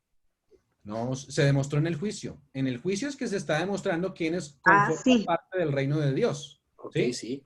Ahora, lo que me está diciendo que Miguel se levanta es que el juicio ha terminado. Eso quiere decir que los súbditos de su reino están completos. Se cierra la puerta de la gracia y hay un tiempo de angustia, ¿sí? Y el pueblo de Dios será librado ¿de quién? Del rey del norte. Exacto, del papado. Todos los que están escritos en el libro de la vida van a ser salvos, los que se confirmaron en el juicio. Ven otra vez allí que hay una predicación del evangelio, pero se acaba la gracia. Ya lo habíamos estudiado en su momento. Otro punto. Apocalipsis 15, del 5 al 8. Lo voy a leer, búsquenlo, pero lo voy a leer yo. Apocalipsis 15, del 5 al 8, hablando de los mismos eventos que estoy hablando. Estamos hablando de cuando se finaliza la gracia y cuando empieza Cristo a reinar y empieza el tiempo de angustia. Todos estos eventos describen lo mismo para corroborar que el misterio de Dios es el fin de la predicación. Entonces, Apocalipsis 5, versículo 5. 15, versículo 5. Después de estas cosas miré, he aquí que fue abierto en el cielo. ¿Qué dicen sus Biblias? El santuario. El templo del tabernáculo. Santuario del tabernáculo. Muy bien. Testimonio. El templo, mi Biblia dice el templo del tabernáculo del testimonio. Ahora saben, esa palabra templo en el original griego es naos. Naos. ¿Qué significa naos? Naos hace referencia al lugar santísimo. ¿Sí? Por eso dice, fue abierto en el cielo el templo, o sea, la palabra Naos, el lugar santísimo. Por eso dice el templo del tabernáculo del testimonio. O sea, el tabernáculo hace referencia a todo el santuario y la palabra templo, Naos, al lugar santísimo. ¿Sí? ¿Sí? ¿Queda entendido eso? Entonces, allí dice, después de estas cosas miré, y aquí que fue abierto en el cielo el lugar santísimo del tabernáculo del testimonio, ¿cierto? Y fue abierto cuando se pasó Jesús del lugar santo al santísimo. Ahí es cuando se abre. Exacto. En el Apocalipsis, esa palabra naos se utiliza 16 veces, ¿sí? Y esas 16 veces, siempre que aparece la palabra templo, naos, se refiere al lugar santísimo del santuario celestial, ¿cierto? En donde se hace el juicio investigador, allí es donde estamos hablando del lugar santísimo. De hecho, si ustedes leen Apocalipsis 11:19, dice, el templo de Dios fue abierto en el cielo y se vio en el templo el arca del pacto. ¿En qué templo estaba? La palabra naos. ¿Dónde estaba el arca del pacto? El lugar santísimo. O sea que aquí es la palabra naos, que es el templo de Dios fue abierto, o sea, el lugar santísimo realmente fue abierto y se vio el arca del pacto. Entonces, esa palabra templo se refiere a ese departamento. ¿Listo? Ahora, les hago una pregunta. ¿Hoy podemos nosotros entrar al lugar santísimo? Sí. ¿Sí? ¿De qué manera? Por fe, por fe. Por fe. ¿Se acuerdan cómo los pioneros entraron al lugar santísimo por fe? Nosotros de la misma manera entramos al lugar santísimo por fe. Pero aquí, el versículo que estamos leyendo, aquí el templo no se está abriendo para que la gente pueda entrar con fe. Vamos a leerlo. Sino que se abre para que, ¿qué? Para que los ángeles salgan con las plagas para destruir. ¿Cómo lo sabemos? Versículo 6. Y del templo, naos, o sea, del lugar santísimo, salieron los 7 ángeles que tenían las 7 plagas, vestidos de lino limpio y resplandeciente y ceñidos alrededor del pecho con cintos de oro. O sea, lo que está diciendo aquí es que se cerró, ¿qué? El tiempo de gracia. La gracia, muy bien, se cerró la gracia. Lo que está diciendo es que se abrió el templo en el cielo, pero esta vez no se abrió para que entráramos por fe, sino se abrió para que salieran los ángeles con las plagas. Se cerró entonces el tiempo de gracia. Son 7 ángeles diferentes que tienen las 7 plagas. Vestidos de lino significa vestidos el carácter de Dios, es la pureza, es el vestido de lino. Ok. Y resplandeciente y ceñidos alrededor del pecho con cintos de oro, ¿cierto? Ahora, se cierra la gracia. Versículo 7. Y uno de los 4 seres vivientes dio a los 7 ángeles 7 copas de oro, llenas de la ira de Dios, ¿cierto? Ahora entonces va a venir el derramamiento de la ira de Dios, porque la gracia, ¿qué? Se acabó. Exacto. Dice que vive por los siglos de los siglos. Versículo 8. Y el templo, otra vez la palabra naos, o sea, el lugar santísimo, se llenó de humo por la gloria de Dios y por su poder. Cuando se llenaba de humo, ¿qué estaba pasando? Oraciones. Nadie podía entrar. ¿Cierto? No eran oraciones, no. Pero, Camilo, pero la gracia, cuando se llena de humo, es como la presencia de Dios en el lugar. Cuando se llena de humo, es básicamente que se está haciendo la obra de purificación, pero ya se está concluyendo, ¿sí? Ya ahora el Señor va a dar una respuesta, ¿sí? Ya, si se llena de humo, si ustedes leen las fiestas judías, se van a dar cuenta que cuando se llena de humo nadie más podía hacer nada. Es decir, ya los casos habían quedado resueltos. Solamente el humo podía entrar. Estaba presentándose Jesús mismo como nuestro sumo sacerdote, como nuestra víctima. ¿Sí? Pero mire que en el mismo versículo dice que vive por los siglos de los siglos y el templo se llenó de humo por la gloria de Dios y por su poder, y nadie podría entrar en el templo hasta que se hubiesen cumplido las 7 plagas de los 7 ángeles. O sea, ¿qué quiere decir eso? ¿Que el humo es la gloria de Dios? Sí, pero que nadie podía entrar al templo. Porque ya terminó a todo. ¿Sí? Ya se acabó la obra de la intercesión. ¿Sí? Es que más arribita, en el versículo 5, donde habla que fue abierto el cielo y el templo del tabernáculo del testimonio, me lleva a Éxodo 40:34 y habla justamente de eso, de la gloria de Dios. O sea, es como que Él llena el lugar y ya era, no más, o sea, nada más entra. Nada más podía entrar, sí. Ajá. Nada más podía entrar. De hecho, ¿sí? Una pregunta acá en el versículo 7. Dice, uno de los 4 seres vivientes dio a cada uno de los 7 ángeles. O sea, esa parte, uno de los 4 seres vivientes. Sí, ¿Quiénes son esos 4 seres vivientes? Nuestro tema no nos vamos a centrar hoy en quiénes son los 4 seres vivientes y los 24 ancianos, ¿sí? Pero ahí simplemente les digo que los 4 seres vivientes son ángeles, ¿listo? Son específicamente serafines o querubines, ¿listo? Pero lo que queremos decir aquí con estos textos es básicamente que se consumó el misterio de Dios completamente. De hecho, la consumación se consumó. Es decir, ya nadie puede entrar al lugar santísimo porque ya la gloria de Dios lo llenó. Ahora lo siguiente que va a pasar es que el sacerdote se va a cambiar de vestiduras. ¿Sí? Es lo siguiente que va a pasar. Nadie entonces entra al templo, ya la gente en ese momento no se puede salvar. Más bien cada caso quedó decidido. Entonces, después de eso, ahora sí se derrama la angustia o las 7 plagas.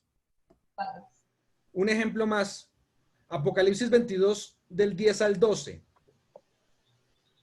Dijimos que Daniel se explica mejor en el Apocalipsis, ¿recuerdan?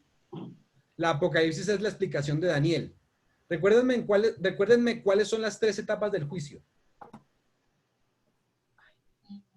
La investigación. Sí.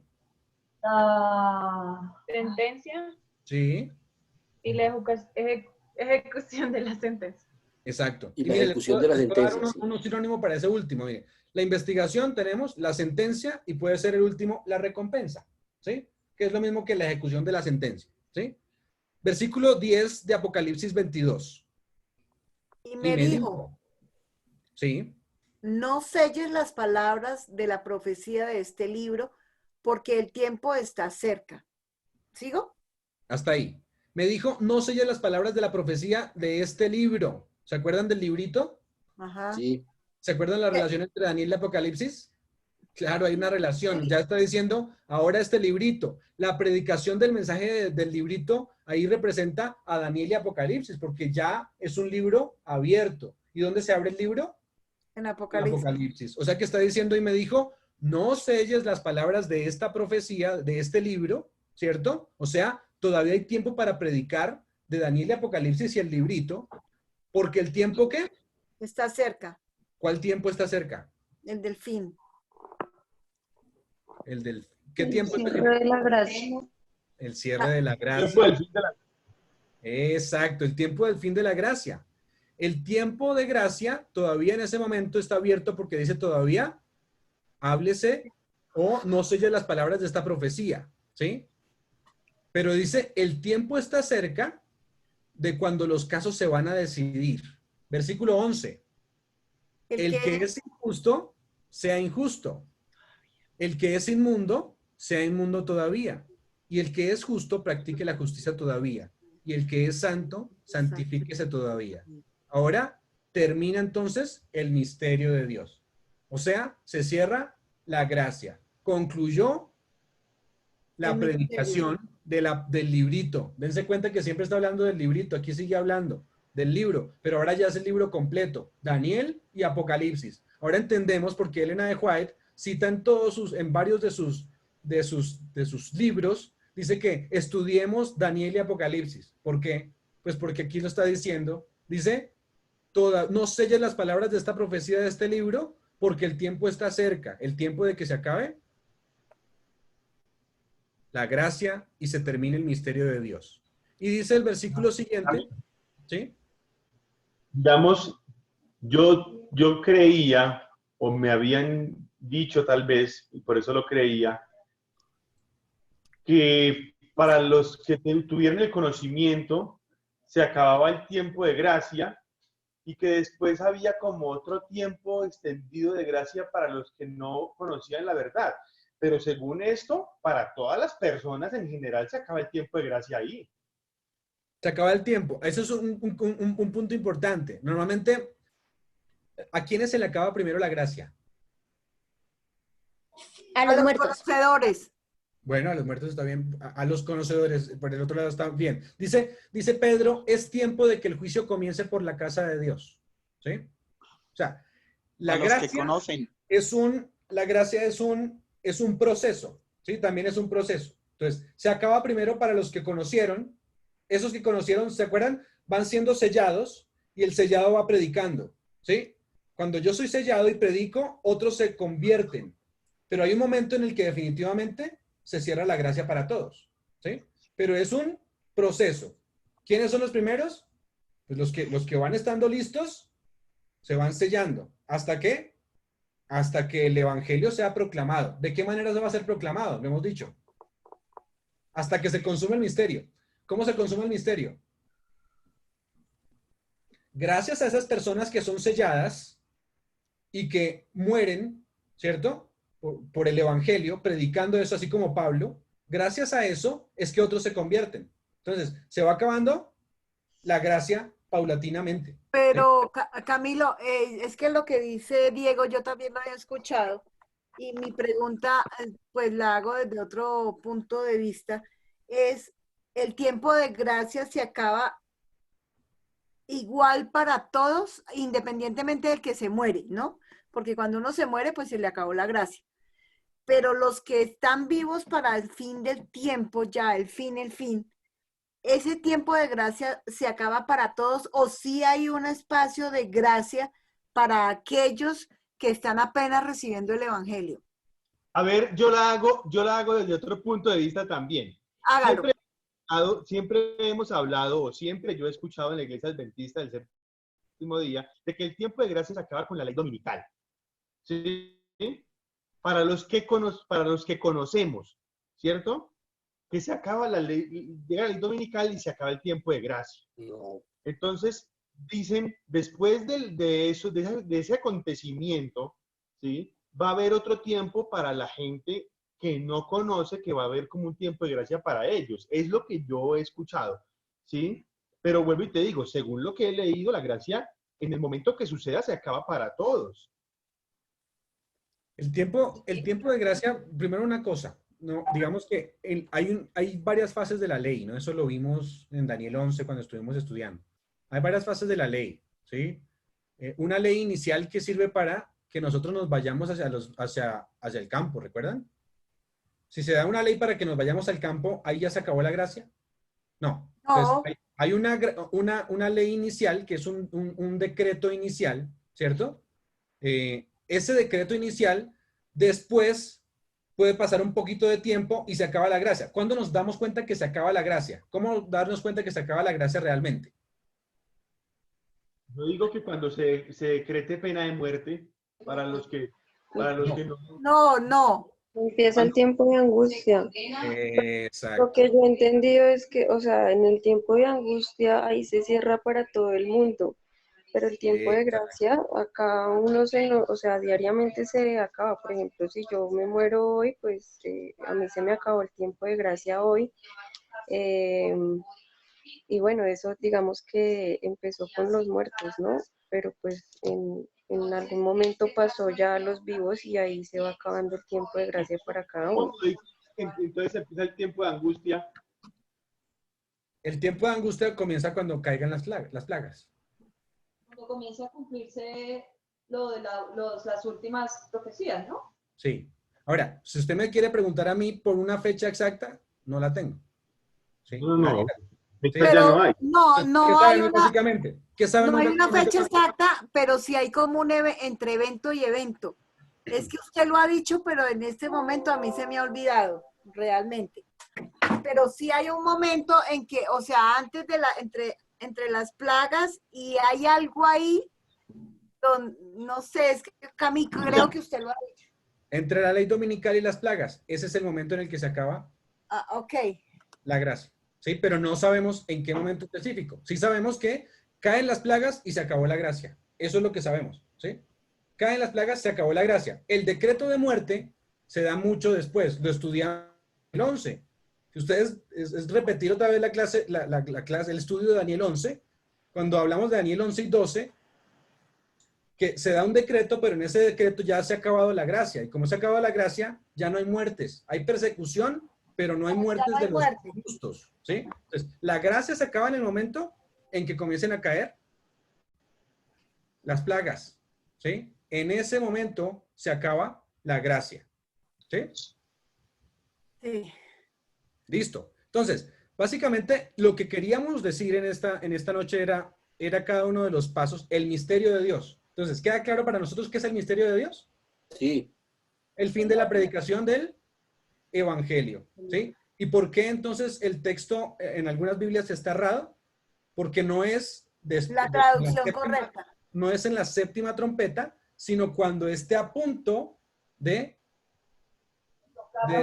tocar la séptima trompeta. ¿Sí? Porque cuando ya pase la séptima trompeta, otra de las señales, miren, en la séptima trompeta, pues se habrá acabado la gracia. Entonces ya no tiene sentido. ¿Sí? Entonces, lo que me está narrando aquí específicamente es el momento en el que ya el evangelio deja de predicarse por una sola razón. Ya no sirve de nada la predicación del evangelio porque ya se han decidido los casos como lo hemos visto en cada uno de los textos que tuvimos aquí. Entonces, lo vimos en el diluvio, lo vimos en Daniel 12, lo vimos en Apocalipsis 15 y lo vimos en Apocalipsis 22. Cada uno de los textos me dicen que habrá un momento en el que existirá la consumación de el misterio de Dios o se predique la verdad hasta un momento. ¿Sí? Entonces, ese es como tal el tema para hoy. No sé si entonces unas preguntas, si tienen de repente preguntas, que quedó alguna pregunta. De hecho, puede ser de la misma gracia de la que hablábamos. Se acabó el tiempo de gracia. Se acabó el tiempo de gracia aquí. No, Cami, gracias.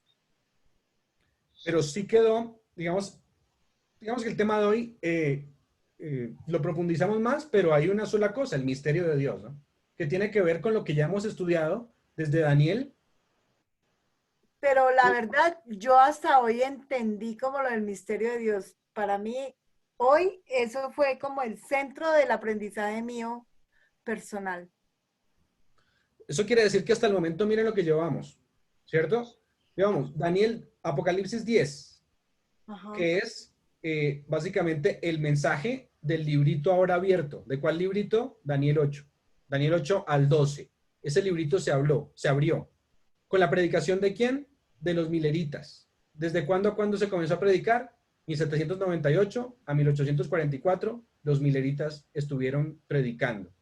Allí, entonces, entre 1842 y 1844, se dieron los 7 truenos, o sea, verdades que tenían que ser escondidas hasta después de 1844. Verdades no entendidas.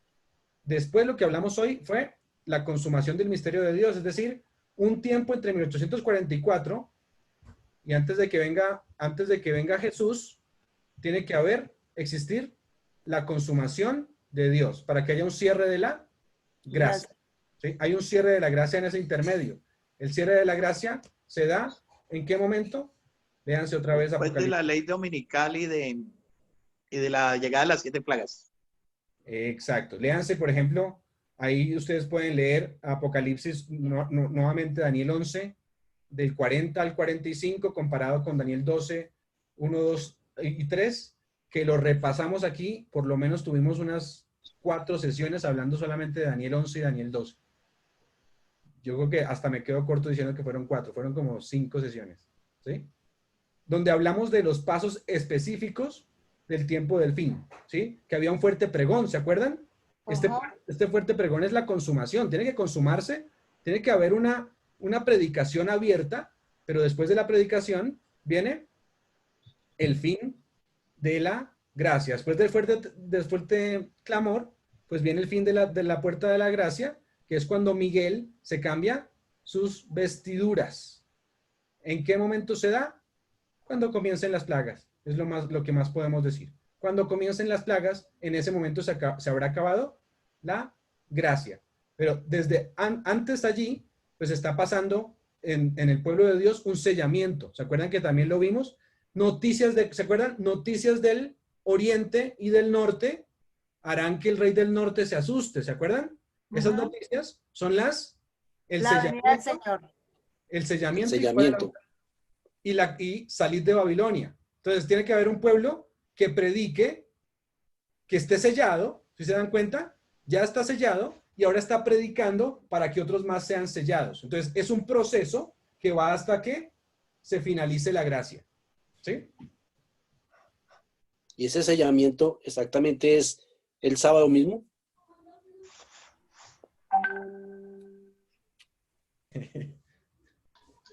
El sellamiento. ¿Qué es el sellamiento? Pues el sello tiene que ver con el sábado o con la ley de Dios. ¿Lo hemos estudiado aquí? Yo hago la pregunta. Sí. Dijimos que el sellamiento no era el sábado. Mira, aquí Isa lo sabe. Dilo. El carácter. El carácter de Jesús en nosotros. El sello de Dios es su carácter. ¿En dónde se ve ejemplificado? En el sábado. ¿Sí? ¿De qué manera? Como lo vimos hoy. Hoy lo hemos visto varias veces. En este mensaje está varias veces. Dice, nos recuerda al Creador, que nos recuerda a Génesis y a Éxodo. En la mitad de la ley, de su carácter, está el cuarto mandamiento. ¿Sí? Entonces, el cuarto mandamiento tiene que ver con el sello de Dios, pero el sello de Dios realmente es el carácter de Dios. ¿Sí? El carácter. Porque ¿qué es lo que pone Dios en mi vida? ¿El sábado o su carácter? Su carácter. El sábado me lo dio para yo descansar, me lo regaló. ¿Cómo se da cuenta los demás que estoy sellado en ese momento? Ah, porque guardo los mandamientos. Guardo los mandamientos. Sí. ¿Y el sábado? Todos. Camilo, y ese es otro misterio. Ese misterio que hablan ahí en otro versículo que dice que ese misterio, lo mismo que dice ese versículo, que el misterio era que había estado oculto desde los tiempos y edades y que ahora ha sido revelado y que es Cristo en vosotros, esperanza de gloria. Es el mismo. Es el mismo. Eso es Colosenses 1:27, para que lo lean después, y Romanos 16 nos habla de lo mismo. ¿Sí?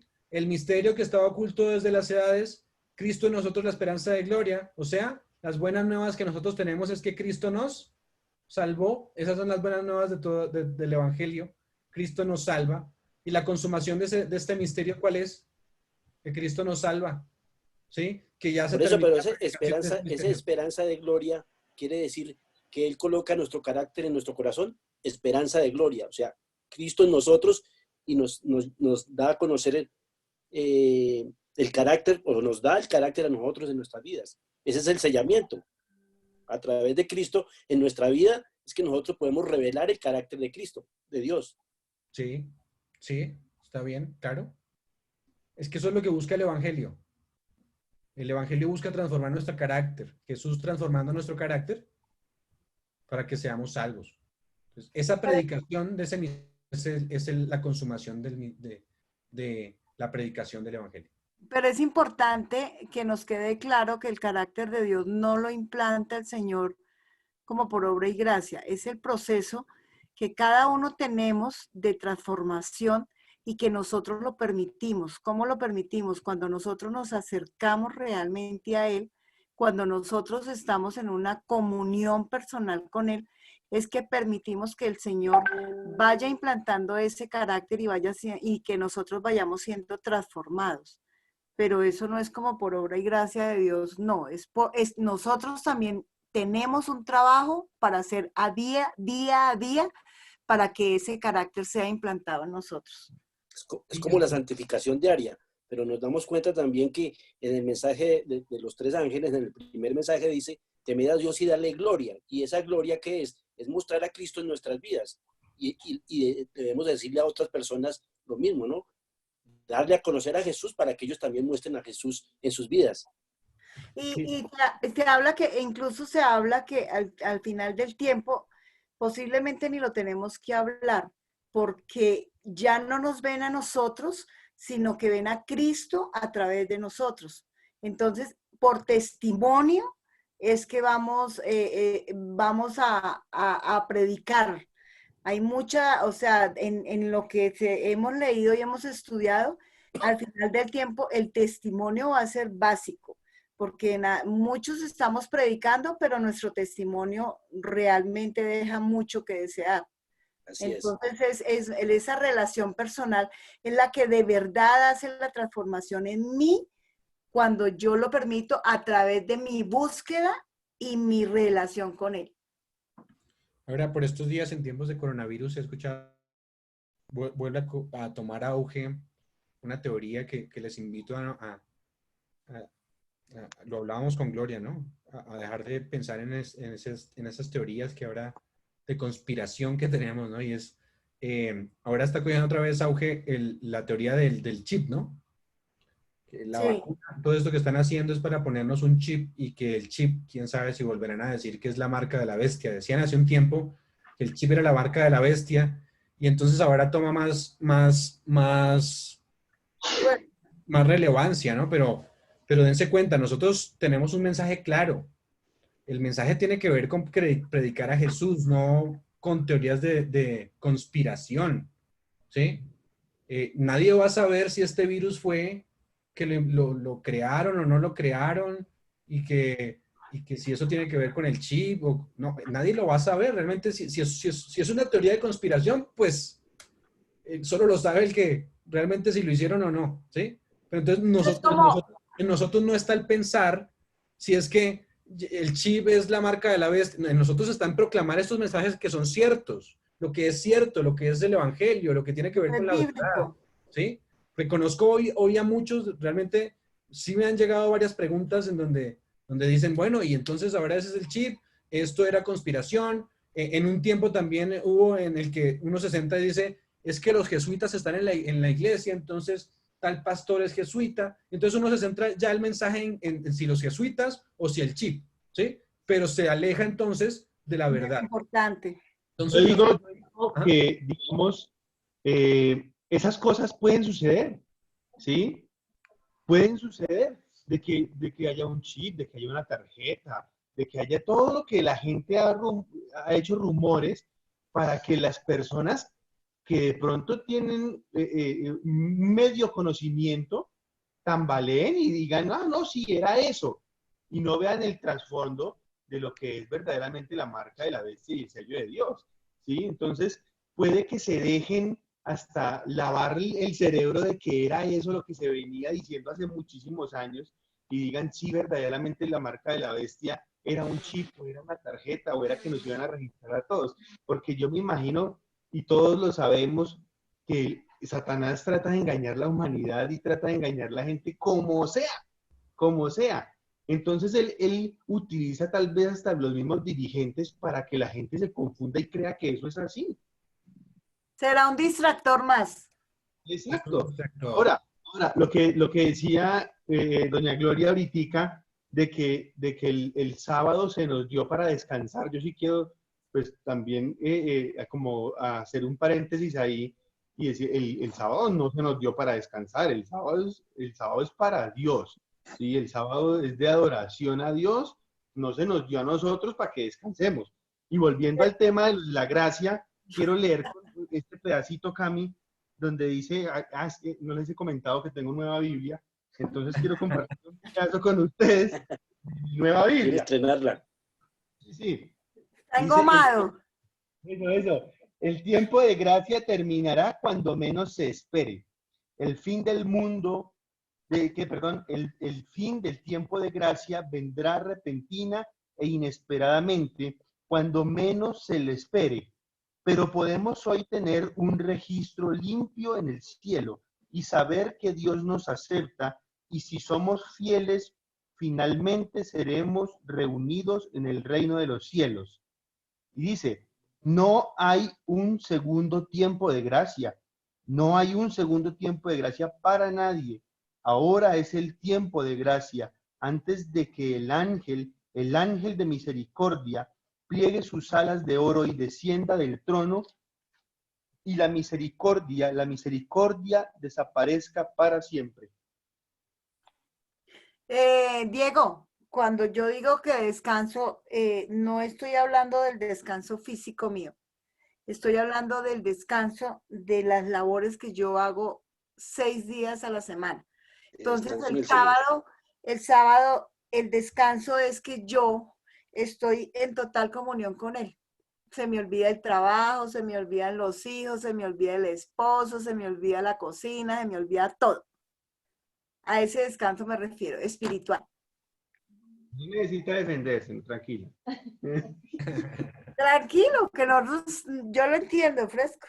No lo tomes a pecho, Glorita. Eso es lo que no, lo tomé por el brazo. Bueno, bueno, espero que sí. Eso que acaba de leer Diego es muy importante, es clave para todos nosotros, que hayamos comprendido. De hecho, ahí mismo la cita lo decía, no tenemos una fecha y ese momento llegará. Lo hemos estudiado en otras ocasiones cuando dice como ladrón en la noche. Ese es a lo que se refiere, el fin del tiempo de la gracia. Hay otra predicación de la que hemos hablado, y es que nosotros a veces nos preparamos para la venida del Señor, pero no es para la venida del Señor para la cual nos preparamos, sino para el fin del tiempo de la gracia. ¿Sí? Debemos estar preparados para el fin del tiempo de la gracia, porque ya para la venida del Señor, pues ya ha pasado un tiempo en el que ya están definidos los casos. Así que ese es el momento de prepararnos. Sí les invito a que vuelvan a estudiar un poquito más Daniel 11 y 12 al final, para darse cuenta de los eventos de los que hablábamos, que había un paralelo, y darse cuenta de esos eventos como son, sin tener que poner una fecha o un punto, digamos, exacto para esos eventos. No se nos ha llamado a Dios para una fecha exacta. Recuerden incluso de lo que decíamos aquí en este tema. Después de 1844 no hay más fechas de tiempo, no hay más fechas proféticas. Lo único que podemos es guiarnos por si estar preparados, para qué momento estar preparados, y el momento de la preparación es hoy, ¿sí? Hoy es el día en que necesitamos transformar nuestras vidas en comunión con Cristo. Hoy puede ser nuestro fin de tiempo de gracia para cada uno de nosotros, lo mencionábamos también. Así que estamos preparándonos para ese momento, que Dios nos encuentre preparados, con suficiente aceite, como hablábamos de las vírgenes, con suficiente aceite. El Espíritu Santo es lo que necesitamos. No es por nuestros méritos que podemos ser salvos, solamente los méritos de Cristo son los que nos transforman a través de su mensaje, a través de su palabra, a través de su amor. Eso es lo que nos va a transformar. Pero la profecía sí nos ayuda como un derrotero, como nuestra carta de navegación, que aunque no sepamos ya el tiempo exacto, sí sabemos que está a las puertas, y a las puertas nos está diciendo que es momento de prepararnos. Esto es lo que busca, digamos que este punto, identificarnos como el remanente, pero identificarnos con una misión, como siempre le hemos dicho. Tiene que consumarse el misterio, pero el misterio no se va a consumar sin que esto sea vivido en nuestras vidas. Recuerden un punto importante que tiene que ver con el evangelio. Tiene que ser predicado antes de que venga el fin del tiempo de gracia, incluso otra vez, pero tiene que ser predicado, dice, por testimonio a todas las naciones. Pero por testimonio quiere decir incluso a dar nuestra vida. Hoy estamos tranquilos todavía en nuestra casa. ¿Ustedes creen que estamos viviendo tiempos difíciles? Todavía no estamos viviendo tiempos difíciles. Sí. Estamos tranquilos aquí en nuestra casa pensando que tenemos todo el tiempo. Pero cuando venga el momento complicado, que tenga que ser por martureo, que es la palabra de testimonio, por siendo mártir, así como le pasó a Esteban, en ese momento realmente se probará la fe, ¿sí? Hoy es tranquilo. Hoy yo digo, yo me puedo conectar todas las noches, puedo durar 2 horas conectado, y yo ya digo, salgo siendo santo, pero no es así, ¿sí? No es por ese tiempo, es por estar preparado cada día con el Señor, que realmente vamos a ser salvos, ¿sí? Entonces necesitamos interiorizar eso en nuestra mente. Estos espacios son importantes, pero más importante es que ustedes en su vida, en su comunión diaria con Dios, tengan este mismo reavivamiento y reforma individuales, ¿sí? Esto simplemente ayuda para llenarnos un poco más de conocimiento y saber que tenemos que soltarnos en las manos del Señor, pero que todavía falta mucho camino por recorrer, y ese camino solo se recorre cuando el Espíritu Santo pone el deseo en nuestros corazones. Entonces, que esto se pueda hacer una realidad en nuestras vidas, y que no sea simplemente un estudio más.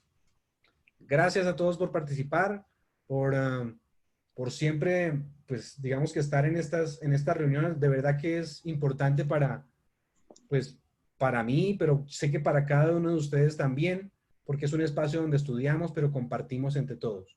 Así que vamos a finalizar con una oración y los felicito a que sigan. Mira, hay muchos que se han rendido, pero nosotros no somos de los que nos rendimos, dice Pablo. Somos los que seguimos hacia adelante, no mirando lo que queda atrás, sino extendiéndonos hacia el futuro, porque ahí está nuestra salvación. Entonces, yo sí deseo todos los días solo por este grupo, para que incluso pueda abrirse más. No todos los hermanos les gusta estudiar estos temas, no todas las personas les gusta estudiar porque a veces piensan que son aburridas o que no las entienden, pero nosotros somos de los que entendemos, como dice el libro de Daniel, ¿sí? Y no entendemos porque seamos más inteligentes que los demás, no, es porque pedimos el Espíritu Santo y Él nos ayuda a comprender. Entonces, oremos y quédense con esa idea en su mente, ¿sí? Vamos a perseverar en este grupo para comprender un poco más lo que el Señor quiere para nosotros. Así sea. Amén. Gracias. Oremos entonces. Señor, una vez más te agradecemos porque nos has cuidado durante esta semana, pero nos has cuidado también durante esta cuarentena. Vivimos tiempos peligrosos, Señor, y lo conocemos a través de tu palabra. Pero no han llegado tiempos lo suficientemente peligrosos como para que nuestra fe sea probada. Por eso, mientras eso ocurre, Señor, ayúdanos a tener una fe a prueba de fuego, Señor. Que nuestra fe pueda crecer cada día. Como dice tu palabra, solo santifícalos en tu verdad, tu palabra es tu verdad. Solamente a través del conocimiento de tu palabra, Señor, podemos fortalecer nuestra fe. Por eso, pon esto en nuestra mente, así como dice Deuteronomio 6, Señor, que debemos repetir estas palabras a nuestros hijos, pero atarlas en nuestras manos, Señor, en nuestra cabeza.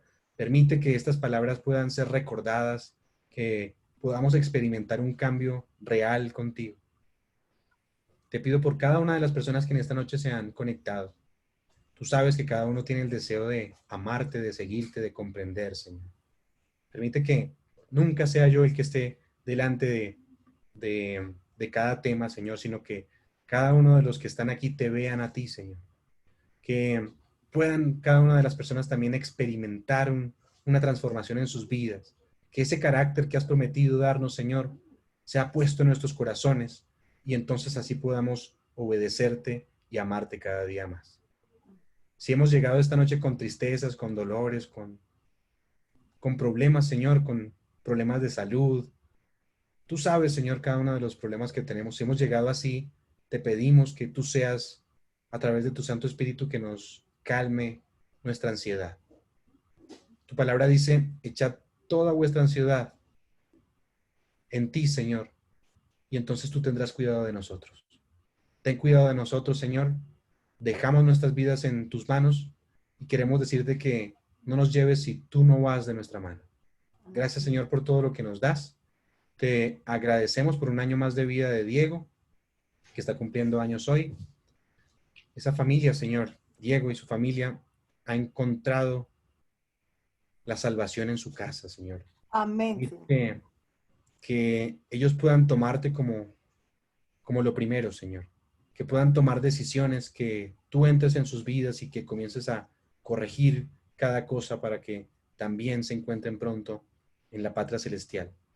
No solo Diego, pero Sandra, sus hijos, también permite que eso ocurra. Tú harás grandes milagros, Señor, con cada uno de nosotros. Y vuelvo a decirte, Señor, por cada uno de los que están aquí, por los que a veces se conectan, no hablan, pero de todas maneras están aquí, Señor. Necesitan de ti y se conectan aquí porque necesitan una transformación también en sus vidas. En el nombre de Cristo Jesús lo pedimos y lo agradecemos. Amén. Amén. Amén. Amén. Amén. Amén. Faltó el cumpleaños. Oiga, cantémosle a Diego. Cumpleaños feliz.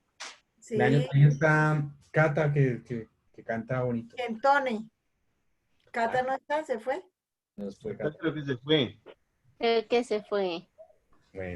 Bueno, cantemos así nomás. Que cante Willy, que es un cantante profesional. Ah, sí, Willy sí sabe. A ver, Willy, ¿Saben la qué? serenata, el Happy Ustedes saben Birthday. que mi voz ya no es la misma desde hace un tiempito.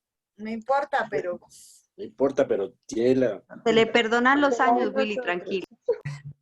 Cantemos. Bueno, hagámosle para Diego, que hacía saludos a Diego, que hace días que no lo veía, lo vi en otro grupo.